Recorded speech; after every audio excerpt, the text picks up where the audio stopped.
दिशा, तुझ्या नावाच्या मागेच एक छोटीशी गोष्ट आहे, त्याच्याबद्दल आम्हाला सांगशील जरा? म्हणजे माझं जेंडर जसं सरांनी सांगितलं, माझ्या आईवडिलांनी मला दिलं होतं, तसंच माझं नावही मला माझ्या आईवडिलांनी दिलं होतं, जे की मला आवडत नव्हतं. कारण की ते पुरुषी नाव होतं आणि मला एक स्वतःचं बायकी नाव हवं होतं. तर सहज रस्त्याने जाताना एका कुरिअरच्या का कसल्या तरी याचं नाव होतं 11वी दिशा. आणि मला ते नाव खूप आवडलं, कारण की मला शाळेत फक्त 10 दिशा शिकवलेल्या होत्या आणि एक दिशा जी शिकवली नव्हती ती मला तिथे दिसली. मला असं वाटलं की सामाजिक दृष्टिकोनात मी सुद्धा 11वी दिशा आहे, जी की कोणाच्या उल्लेखात नाही आहे. आणि म्हणून मग ते नाव मी माझ्यासाठी निवडलं, दिशा. तुझ्यातल्या या वेगळेपणाची जाणीव तुला कशी झाली? म्हणजे आत्ता आम्हाला बिंदू माधव सांगत होता, की शरीर एका तऱ्हेचं, पण जग बघण्याची दृष्टी मात्र दुसऱ्या तऱ्हेची. तर हे वेगळेपणा तुला कधी कसा जाणवला?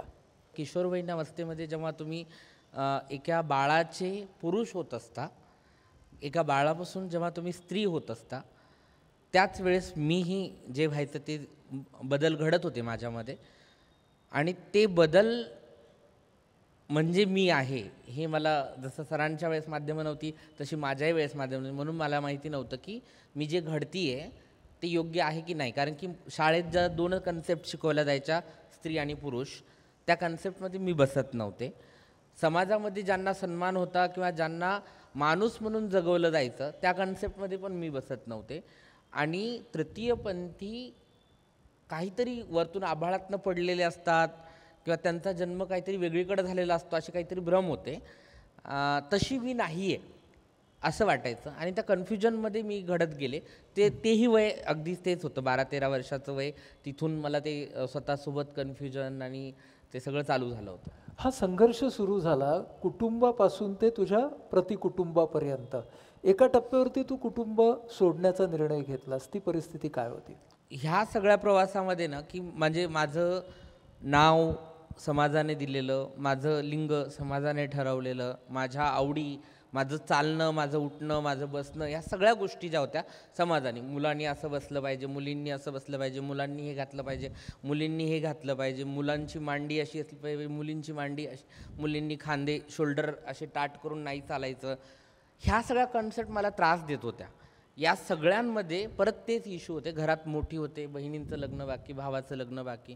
तू जर असं केलंस तर मग, म्हणजे मलाच प्रश्न पडायचा, मी जर असं केलं तर लहान्यांना पण तसंच म्हणून वाळीत टाकलं जाईल. हे सगळे कर्तव्य पार पडल्यानंतर मग मला असं वाटलं की नाही, आता थांबलं पाहिजे आणि कुणाची फसवणूक करण्याच्या अगोदरच आपण घरातनं पळ काढला पाहिजे. आणि कुटुंबातली मला असं वाटतं की प्रतिकुटुंब जे होतं ते माझ्या असण्यासोबत मला स्वीकारत होतं, म्हणून मला ते आजही जवळच वाटतं. मला असं वाटतं की प्रतिकुटुंब माझ्यासाठी, ज्याला तुम्ही कुटुंब म्हणतात, ते माझ्यासाठी प्रतिकुटुंब होतं. ते फक्त जन्माला घालण्यापुरत्या कामाचे होते. त्याच्या पुढे ज्यांनी मला समजून घेतलं, सोबत बराबरीने वाढवलं, ते माझं कुटुंब. आज मला तुम्ही जर विचारलं की तुमचं कुटुंब, म्हणजे मला पहिले गुरु आठवते माझे. माझ्या नावातही दिशा पिंकी शेख आहे, माझ्या गुरूंचं नाव लावते, वडिलांचं नाव लावत नाही मी. कारण की मला असं वाटतं की तुम्ही जसे आहात तसं स्वीकारून तुमच्या पाठीमागं जे उभं राहतं ते कुटुंब. जे लाथाडतं ते कुटुंब नाहीच ना. मला खरी गरज माझ्या 17व्या 18व्या 20व्या वर्षी मी घर सोडलं. 16, 17, 18 ही 3 वर्ष माझी खूप स्वतःच्या मानसिक युद्धाची. त्यावेळेस माझी कम्युनिटी माझ्यासोबत होती, कुटुंब नव्हतं. आणि कुटुंब त्यांचा वेगळा संघर्ष होता, सोशल संघर्ष होता तो, की कालच्या मुलाखतीत जसं सरांनी सांगितलं, सबसे बडा रोग क्या कहेंगे लोग, तसा संघर्ष होता त्यांचा. ते त्यांच्या जागी चूक होते असं म्हणत नाही, पण मला त्यांची जास्त गरज होती आणि ते माझ्यासोबत नव्हते. बरं, आता ना तुझ्यातल्या कवयित्रीची पहिली जाणीव तुला कधी झाली? हा थोडा इमोशनल प्रश्न आहे. मी शाळेत पण लिहित होते, परतला वरत असं काहीतरी जोडून जोडून लिहायचे. पोरांच्या चिठ्ठ्या, म्हणजे सगळ्यात बायकी स्वभाव असल्यामुळे सगळे त्रास द्यायचे. माझ्याकडे फक्त मी कविता चांगल्या लिहिते, तर किशोरवयीन अवस्थेमध्ये तो एक पॉझिटिव्ह पॉईंट ठरला की पोरांच्या चिठ्ठ्या लिहिण्यासाठी पोरं माझ्याकडे यायचे. की माझी ती आहे, तिला बघ आणि मग तिच्यावर एक कविता लिहून दे. मग त्याला कविता लिहून दिली की त्याचा एक पॉईंट माझ्याकडे असायचा, मग मला तो त्रास नाही द्यायचा. मग तेव्हा लिहायचे मी, पण एवढं सिरियस नव्हतं. त्याच्यानंतर आत्ता 2 वर्षापूर्वी काय म्हणतात ना, विरहातनं कविता जन्माला आली माझी. आणि मग मी माझा विरह, माझं प्रेम, माझ्या गोष्टी परत सरांनी सांगितल्यासारखं मी साहित्यात शोधायला लागले की माझ्या प्रेमाला ज्या काही अडचणी आल्या त्या कुठल्या कथेत सापडतात का, सिनेमात सापडतात का. तर मला फार फार तर नाही का कुठल्या तरी सेक्स वर्करच्या लव्ह स्टोरीसोबत स्वतःला रिलेट करून पाहावं लागायचं. किंवा जसं की तो सबकी बाराते आई असल्या गाण्यांशी स्वतःला रिलेट, माझ्यासाठीचं वेगळं साहित्यच नव्हतं. आणि मग मी ते लिहायला लागले माझ्या पद्धतीने लिहायला. त्याला कविता म्हणतात हे मला नंतर खूप नंतरून कळालं की मी जे लिहिते त्याला कविता म्हणतात. तर त्यातनं ती निर्मिती झाली दुःखातनं. आणि मग नंतर असं वाटायला लागलं की नाही, एवढे माझेच प्रश्न नाहीत, अजून रिलेटेड दुसरे पण प्रश्न आहेत. मग मी त्याच्यावर पण लिहायला लागले. असं करता करता परीघ वाढत गेलं. म्हणजे माझा आवाज ते सर्वांचा समतावादी आवाज असा तुझ्या कवितेचा भाग झाला. या तुझ्या कवितांना समाज माध्यमांच्या मधून खूप जास्त प्रसिद्धी मिळाली, बरोबर आहे. त्यामुळे तू तुझ्या समूहाची दुःख, तू भावना हे सगळं आमच्यापर्यंत पोचवू शकलीस. काय काय प्रतिसाद मिळाला तुझ्या कवितांना?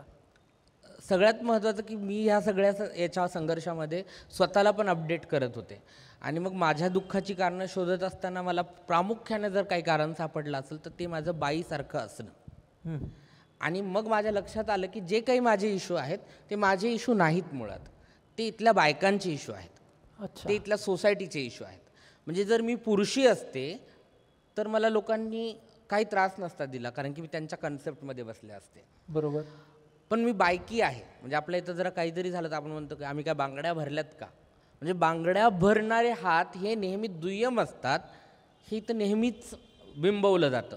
हा इश्यू जो होता जेंडरचा, हा मला खूप महत्त्वाचा वाटला. म्हणजे हा जो तुझा म्हणून जो काही प्रश्न आहे तो खरं म्हणजे स्त्री आणि पुरुष असमानतेचा प्रश्न. हां, खरं तो इश्यू आहे.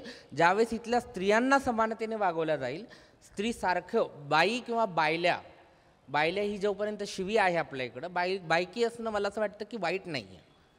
एखाद्याचं पुरुषी असणं जसं आपण डोक्यावर घेतो, म्हणजे एखाद्या महिलेनं चांगलं काम केलं तर तिला आपण स्टेजवर बोलवतो, फेटा वगैरे बांधतो, तिला तलवार देतो, तलवारी काढून अशा मिरवायला लावतो, वेगवेगळ्या गोष्टी करतो. मग एखाद्यानं मातृत्वाचं एखादं काम केलं तर त्याला आम्ही साडी नेसवतो का, त्याला आम्ही बांगड्या भरतो का, त्याला आम्ही बायकी का करत नाही? कारण की आमच्या दृष्टिकोनात बाई आणि बायकी असणं हे दुय्यम आहे, सेकंडरी आहे.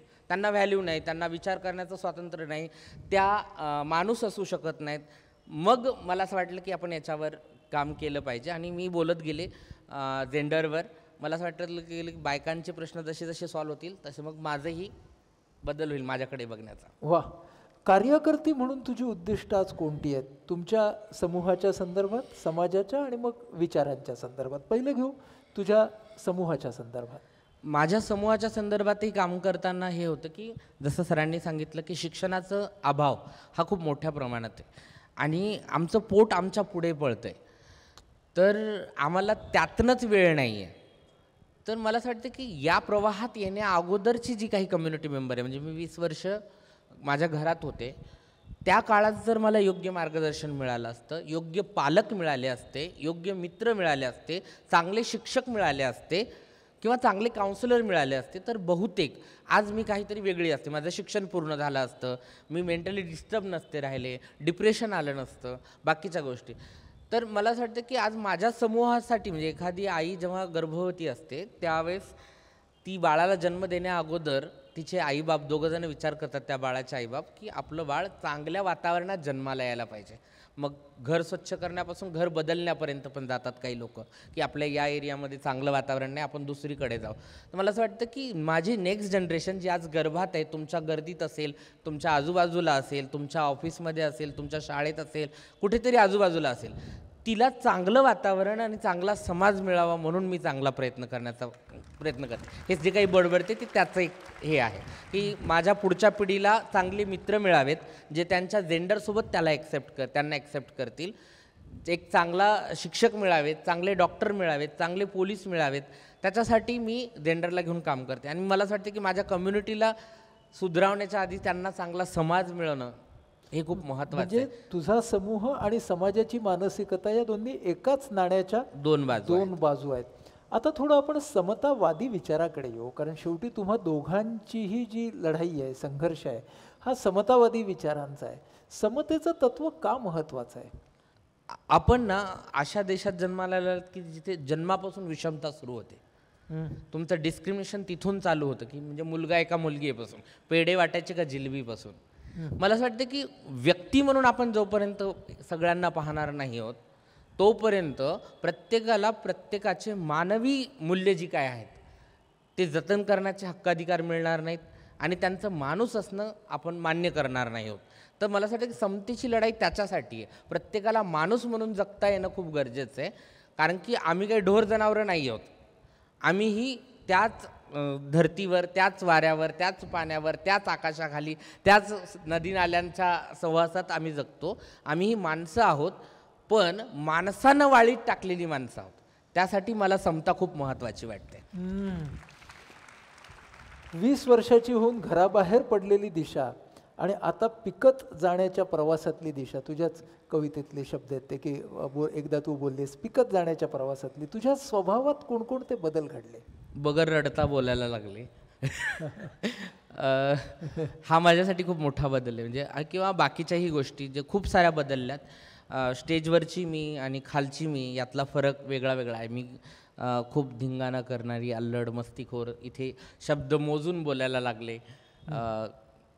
कम्युनिटी रिप्रेझेंटर असं एक कुठलं तरी हे आलं आणि तो दबाव नेहमी जाणवतो आपल्या वागण्यातनं. कुठेतरी आपण मस्ती करत असतो, कोणीतरी भेटता, ताई आम्ही तुम्हाला ओळखतो. तर म्हणजे आपण आपल्या समूहाचे प्रतिनिधी आहोत म्हटल्यावरती एक जबाबदारी आली. हो हो, त्या जबाबदारीची जाण वाढली मागच्या 2 वर्षात तरी. आणि जो प्रवास मी माझ्या दुःखातून मोकळं होण्यासाठी चालू केला होता, जसं आपण रोजनिशी लिहितो तशी मी फेसबुकवर काहीतरी लिहून टाकत होते. कुणीतरी माझं ऐकावं. मी एका कोणातरी व्यक्तीच्या शोधात होते आणि फेसबुकनी, म्हणजे सोशल मीडिया खूप वाईट वगैरे म्हणतो आपण, पण सोशल मीडियाने मला कुटुंब दिली, खूप नाती दिली मला. म्हणजे सोशल मीडियावरनं मला अनेक शेकडोनी भाऊ मिळाले, जे की सख्यांपेक्षा जास्त लग्नांना बोलवतील, बरोबरीने वागवतील, मान सन्मानाने जगवतील, असे भाऊ मिळालेत, मित्र मिळालेत की ज्यांनी मला, म्हणजे आज मी जे काही इथे बसली आहे तुमच्यासमोर त्या सगळ्यांचा वाटा आहे, ज्यांनी मला मोठं केलं. तर मला असं वाटतं की या सगळ्यांमध्ये आजचा जो काही खंबीरपणा आहे, एका रडक्या दिशापासून खंबीर दिशापर्यंतचा प्रवास मी या काळामध्ये पूर्ण केला आहे. तुमच्या या समूहाकडे पाहण्याचा समाजाचा दुटप्पी दृष्टिकोन आहे ना. म्हणजे एका बाजूला आशीर्वादही घेतात, दुसऱ्या बाजूला भीतीही वाटते, त्याबद्दल जरा सांगशील? आपल्या इथं ना सगळं सोयीसोयीने चाललं. एखादी गोष्ट अनुकरणीय असेल पण ती अनुकरण करायची नसेल तर आम्ही तिचा देव बनवून टाकतो. म्हणजे जसं पोथ्या,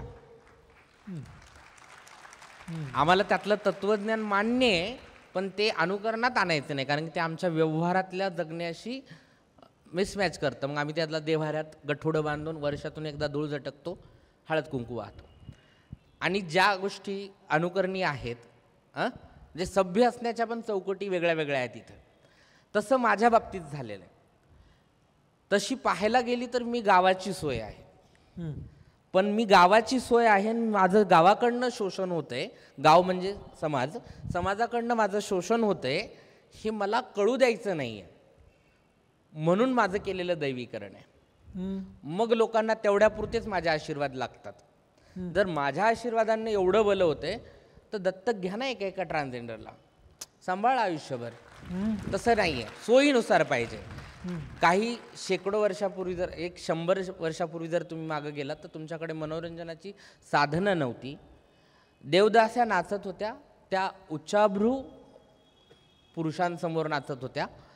मग मिडल क्लास आणि लोअर क्लासच्या पुरुषांच्या मनोरंजनाचं काय? आणि मनोरंजनासाठी नेहमीच स्त्रिया उपयोगी यायच्या नाचायला, बऱ्याच गोष्टी येतील. मग माझं स्त्रीसारखं असणं तिथे कामाला आलं आणि मला गावाच्या मनोरंजनासाठी नाचवण्यात आलं. तर मला असं वाटतं की त्या नाचण्याचं मला दुःख होऊ नये, मला त्या उपभोगण्याचं दुःख होऊ नये, म्हणून माझ्या कपाळी दैवीकरण मारण्यात आलं की माझा आशीर्वाद लागतो, माझा श्राप लागतो, माझं असं होते, माझं तसं होते.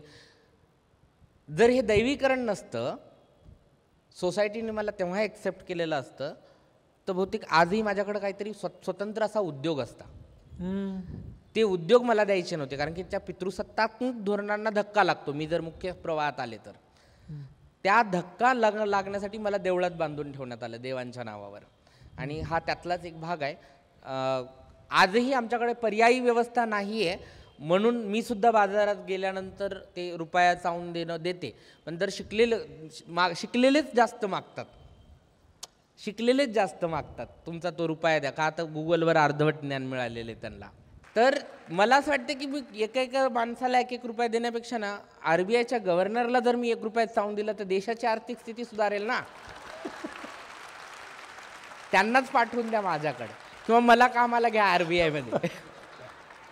तर ही कंडिशन आहे. आणि मला लोक इथेही अर्धवट शहाणे होतात असं मी जेव्हा सांगते ना, तेव्हा त्यांच्या मनातली भीती निघून जाते. दिशाने सांगितले ना असं काही नाही, मग ते बाहेर गेल्यावर माझ्याच कम्युनिटीच्या एखाद्या माणसाची उगाच भेटतात, आम्हाला माहिती आहे दिशाताईंनी सांगितलंय. अरे तिची पर्यायी व्यवस्था केल्याशिवाय तुम्ही तिला हे नॉलेज काही कामाचं नाही तिच्यासाठी. तर ह्या सगळ्यासाठी मला गावकुसाच्या बाहेर, म्हणजे माझंच नाही, या समाजामध्ये असं बऱ्याच जणांचं झालेलं आहे. एखाद्याच्या स्त्रियांचं आई असण्याचं एवढं उदात्तीकरण करण्यात आलेलं आहे की त्या आईच्या नावाखाली ती 24 तास राबत असते. तिला ते आईचं सर्टिफिकेट हवं असतं म्हणून. म्हणजे व्हॉट्सअपला मेसेज फिरतात, जर घरात खाणारे 4 असतील आणि भाकरी 3 असतील, तेव्हा एक व्यक्ती म्हणते की मला भूक नाही, ती म्हणजे आई. हे एवढं उदात्तीनं उपाशी राहण्यासाठी तिला आईचं लेबल दिलं जातं. तर तसंच माझ्यावरही हे लादण्यात आलेलं आहे की माझ्या सोसण्याची ताकद वाढावी म्हणून मग मी दैवी आहे, मग माझं काहीतरी चांगलं आहे वगैरे वगैरे. तू तुझ्या प्रत्येक शब्दाने आम्हाला एका वेगळ्या वास्तवाची जाणीव करून देतेस. मला सांग, पोटासाठी करावं लागणारं काम तुझं, तुझ्या समूहाचं, पण तू आता कार्यकर्ती म्हणून या प्रबोधनाच्या व्यासपीठावरती येतेस. तुझ्या जगण्याला एक वेगळा आयाम, एक आकार मिळतोय, आणि एक कवयित्री. ह्या 3 भूमिका, त्यातला समन्वय आणि संघर्ष काय काय असतो? भयंकर असतं. म्हणजे जसं तुम्ही बाजारामध्ये मी गेले तर मला ते आत्ताचा किस्सा सांगितलं, तर मला द्यायचं नसतं कुणाला तेच काही, किंवा कुणीतरी म्हणते की आमच्या दुकानाला पाय लावून जा मग आमचं चांगलं होईल, आणि मला त्या तो जो काही देणार आहे त्याच्याशी मतलब असतो, बाकी काही. आणि माझ्या तत्वात ते बसत नाही. हा जो संघर्ष असतो, किंवा तुम्ही सार्वजनिक ठिकाणी, मला पूर्वी त्रास व्हायचा, आजही तो झाला बघा. मस्त AC गाडी होती मालाडवरनं इकडे यायला, बोरिवलीवरनं, आणि माझ्या शेजारच्या सीटवर एक ताई मावशी बसलेल्या होत्या. आणि जेव्हा मी तिकीट वगैरे मागितलं तेव्हा त्यांच्या लक्षात आलं की मी बाई नाही आहे. मग त्या उठून जरा बाजूच्या सीटवर जाऊन बसल्या, आणि मला खूप त्रास झाला. पूर्वी असं होतं की मी उठून लगेच त्या बाईवर टाळ्या वाजवायचे की किंवा मी काय चावत होते का तुला, भाई ग, असं करायचे. पण आत्ता एक थोडीशी रिस्पॉन्सिबिलिटी, मी हसते आणि मांडी घालून बसते, म्हणजे चला मोकळी जागा झाली, आरामात. तर या सगळ्यामध्ये तारेवरची कसरत आहे. या 3 वेगळ्या कवयित्री म्हणजे तुम्हाला मग तिथे बरेच जण चौकटी घेऊन येतात फ्रेम, की तू जे लिहितेस ही कविताच नाही आहे, मुळात हे साहित्याचा भागच नाही, याचं व्याकरणच बरोबर नाही. मी म्हणते बाबा हे माझं आहे, हे माझं आहे. तुमच्या कन्सेप्टमध्ये त्याला नका तपासून पाहू. तुमचं साहित्य, तुमची व्याकरणं, तुमच्या गोष्टी ह्या तुम्ही तुमच्या सोयीने तयार केलेल्या आहेत. आत्ता आम्हाला संधी द्या, आम्ही आमच्या पद्धतीने लिहू. मी सुरुवात, म्हणजे आमच्या पिढींनी जे काय आहे ही सुरुवात नाही, ग्राउंड इकडे तयार झालेले आधी सरांकडनं. त्याच्यात एक आमच्या मागच्या 30 वर्षामध्ये 3-4 पिढ्या खपल्यात. आणि ह्या सगळ्यातला संघर्ष खूप मोठा आहे, जो शब्दात नाही सांगता येणार. की मी कसं स्वतःला स्विच ऑन स्विच ऑफ करते, की बाहेर असताना, बाजारात असताना येला रे दे रे ही भाषा असते, घरात आल्यानंतर आदबीची भाषा असते, क्या जी गुरु, लो जी गुरु, देव जी गुरु, ही आदबीची भाषा असते. इथं असल्यानंतर एकदम अगदी साहित्यिक वैहित्यिक असं ॲटिट्यूड असतो. हे कॅरेक्टर चेंजेस खूप जड जातात, पण ते करावे लागणार आहेत, कारण की मी परिवर्तनाच्या मध्यावर जन्माला आलेली आहे, आणि तुम्ही सुद्धा परिवर्तनाच्या मध्यावर जन्माला आलेला आहात. तर ही कसरत जर केली तर पुढच्या पिढीला काहीतरी नवीन मिळेल. या समूहाचे एक संवेदनशील प्रतिनिधी म्हणून तू आम्हाला समजून घ्या म्हणजे नेमकं काय करा असं सांगशील? सगळ्यात महत्त्वाचं काय, आपल्याकडे शिवाजी जन्माला यावा तर शेजाऱ्याच्या घरात, अशी म्हण आहे. तर मला असं वाटतं की ती स्वतःपासून सुरुवात झाली पाहिजे. जर तुमचा मित्र, शेजारी, अगदी तुमच्या घरातलं मुलबाळ जर कोणी असं असेल तर त्याला समजून घ्या. बाकी काही करू नका, त्याला समजून घ्या. आणि तुम्हाला काय वाटतं ते समजून सांगा. मारणं, झोडणं, त्रास देणं, घरातून हाकलणं, ह्या सगळ्या गोष्टी त्याला संपवू शकतात. हं. ती व्यक्ती चुकीच्या मार्गाला जाऊ शकते. जसे HIV पॉप्युलेशनचे आकडे सर सांगतील तुम्हालाच. इनसिक्युअर बाहेर पडल्यानंतर त्याला पारंपरिक डेऱ्यामध्ये जाण्याशिवाय पर्याय उरत नाहीत. मला असं वाटतं की माझं बाळ आहे ना, तर मी स्वाभिमानाने अभिमानाने स्वीकारलं पाहिजे. तू असा आहेस ना, मला त्रास होतोय पण मी एक्सेप्ट केलं आहे. तुला काय पाहिजे, माझ्या साड्या घाल, पण तू बाहेर जायचं नाही, शिक्षण पूर्ण कर पहिले. असे पालक पाहिजेत, असे मित्र पाहिजेत, असा समाज हवा आहे. टिंगलटवाळ्या करणारा समाज नाही का आम्हाला अर्धा मारतो. आज आमच्या कंडिशनला लोक म्हणतात तुम्हाला कशाचे द्यायचे. मला असं वाटतं की माझी ग्रोथ पूर्ण न होऊ दिली या समाजाने, त्याचे द्यायचेत. माझी ग्रोथ पूर्ण नाही होती. मी शाळेत जात होते, पोरं मला बायल्या म्हणून चिडवत होते, गुड मामू चक्का धक असले काहीतरी नावं देत होते, म्हणून शाळेत मन लागत नव्हतं. माझं शिक्षण अर्धवट ठेवलं इथल्या समाजाने, म्हणून सांभाळायचे. तर मला असं वाटतं हे पुढच्या पिढ्यांच्या वाट्याला येऊ नये. हल्लीची पिढी खरंच खूप समजदार आहे. 14-15 वर्षाच्या पोरांना हल्ली गे म्हणजे काय, ट्रान्सजेंडर म्हणजे काय, लेस्बियन म्हणजे काय हे सगळं कळतं. त्यांचे मित्र पण आहेत की जे म्हणजे जी गोष्ट मला सांगायला 20 वर्ष लागली ती हल्ली 15-16 वर्षाची पोरं सांगतायत. मला खरं वय 18 वर्षाच्या पुढे तुम्ही कन्फर्म व्हायला स्वतःला पण वेळ दिला पाहिजे. 18 वर्षाच्या पुढे तो निर्णय घेतला पाहिजे, स्वतःच्या पालकांना सांगितला पाहिजे आणि पालकांनी तो समजदारांनी स्वीकारला पाहिजे. तुम्हाला आवडेल का की तुमचं बाळ ज्याला तुम्ही 9 महिने गर्भात ठेवलं, जे चांगले 15-20 वर्ष संस्कार दिले, ते कुठेतरी टाळ्या वाजवताना सिग्नलवर मागताना दिसलेलं आवडेल का? मला असं वाटतं की त्याच्यासाठी त्यांच्यापेक्षा समाजाने तयारी करणं खूप गरजेचं आहे. क्या बात. अनेक दिशा तयार व्हाव्यात असं तुझं स्वप्न आहे, तर त्याच्यासाठी मात्र अनेक विचार या परिवर्तनाच्या कुंडामध्ये स्वहा होणं गरजेचं आहे. तुझी एक कविताच आहे तशी. तर मला वाटतं तू आता आम्हाला तुझ्या आवडीची एक कविता, ज्याच्यामध्ये आत्ता तुझ्या या भावभावना आहेत, त्या तू आमच्यासमोर मांडू शकशील, ती कविता आमच्यासमोर सादर कर. तिचं अर्धवट स्त्रियत्व त्यांच्या चौकटीत बसत नाही, म्हणून तिला प्रवाहातून बाहेर उभं केलं सहस्रावधी वर्षांपासून. स्वाहा. कुणीतरी अखंड सौभाग्याचं कुंकू लावलं भाळावर, तिला देवीच्या स्वाधीन करून. स्वाहा. कुणीतरी मग त्या देवपत्नीच्या पायात घुंगरं बांधली आणि तिला नाचवलं गावाच्या मनोरंजनासाठी. स्वाहा. तिला त्या अपमानाचं शल्य बोचू नये म्हणून देवी घोषित केलं. स्वाहा. कधी ती देवळात देवीचे तर कधी जनानखान्यात राण्यांची लुगडे धुत होती. स्वाहा. तिचा जन्म देवाने लोकांच्या कल्याणासाठी, आनंदासाठी आणि मनोरंजनासाठी आखला आहे असंच तीही मानत होती. स्वाहा. आज मात्र चित्र बदलले. तिचं नाही, तिच्या शोषण पद्धतीचं. स्वाहा. कुणीतरी उपभोगून तिचा खून केला, देह गटारात खाडीत तर कधी तसाच अंथरुणात सोडून दिला. स्वाहा. परवा ट्रेनमध्ये भीक मागणारी ती चालती ट्रेन सोडताना कमरेतून 2 हिश्श्यात विभागल्या गेली. स्वाहा. समज आली तिला, शिक्षितही झाली ती, पण शोषण अटळ म्हणून मानसिकरित्या हरली आणि कंटाळून फासावर गेली. स्वाहा.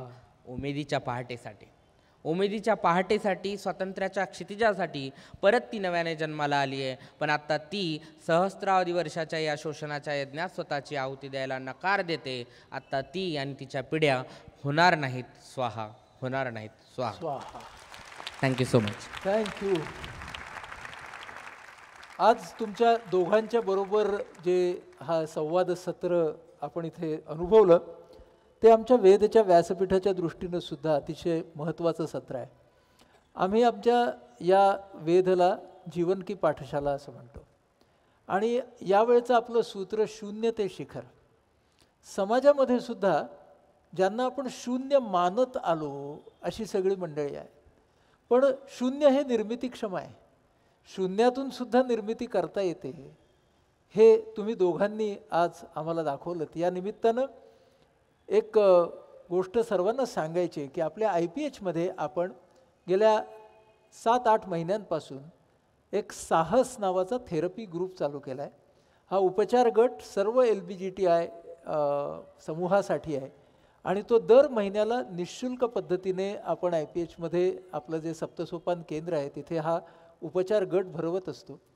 आणि त्यामुळं त्या गटाला आज ज्या प्रमाणात आम्हाला आता प्रतिसाद मिळतोय तो आम्हाला सांगतोय की अशा तऱ्हेच्या मदतीची गरज आहे की जी आम्ही आमच्या व्यासपीठावरून आमच्या उपचार पद्धतीवरून देऊ, पण त्याचाच दुसरा महत्त्वाचा भाग आहे की समाजाच्या समोर तुमच्या भावना, तुमचं जगणं, तुमचं अस्तित्व आणि त्यासाठीचा संघर्ष आणणं आणि त्याही पलीकडे स्वतःच्या संघर्षामधून जात असताना या दोघांनी ज्या शिखराकडे ते पाहतायत ते शिखर वैयक्तिक नाही आहे, तर ते संपूर्ण समाजाचा कलंकाचा दृष्टिकोन दूर व्हावा आणि हा काळा ठसा पुसायचा कसा, हा प्रश्न तुम्ही दोघांनी आमच्या पुढे मांडलेला आहे.